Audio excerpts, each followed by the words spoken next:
Hello, I'm James Bezan, a Member of Parliament in Canada, Chair of Canadian Parliamentarians for Human Rights and Democracy in Iran, and Chair of our House of Commons Standing Committee on National Defence. On June 22nd, tens of thousands of Iranians will gather in Paris to show their solidarity with all those suffering in Iran under the oppressive thumb of the Ayatollah and his regime.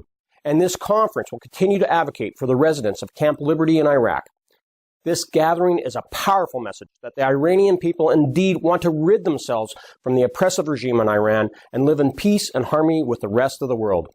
They cry Azadi, freedom, a word we cherish in Canada and the very basis of our values of human rights, democracy, and the rule of law.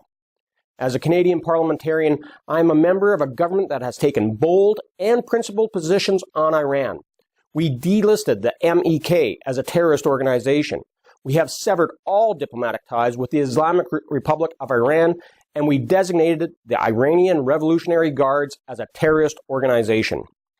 Canada stands in solidarity with all those opposed to the brutal leadership in Iran.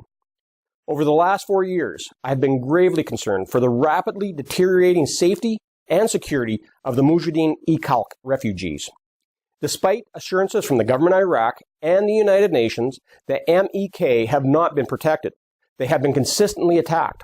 On February 9th of this year, a deadly rocket attack from pro-Iranian forces struck Camp Liberty, resulting in 8 deaths and over 100 injuries. The conditions at Camp Liberty are deplorable and unacceptable.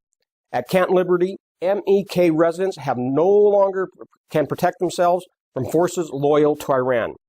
I support the calls for Camp Liberty to be upgraded, or MEK residents must be transferred back to their homes at Camp Ashraf. Every day, the rights of innocent Iranians are systematically trampled and dissent is being horrifically suppressed. I don't believe the violent and oppressive regime in Iran can be reformed. We must change and continue to push for democratic change because there is no greater threat to international peace and security than the government of the Islamic Republic of Iran. I'm supportive of the 10-point plan proposed by Mrs. Rajavi for change in Iran, and it's going to aid in the ongoing struggle for a free, democratic, and non-nuclear Iran. I wish you success in your efforts to protect the residents of Camp Liberty and bring about the democratic change and freedom in Iran that we so desperately desire.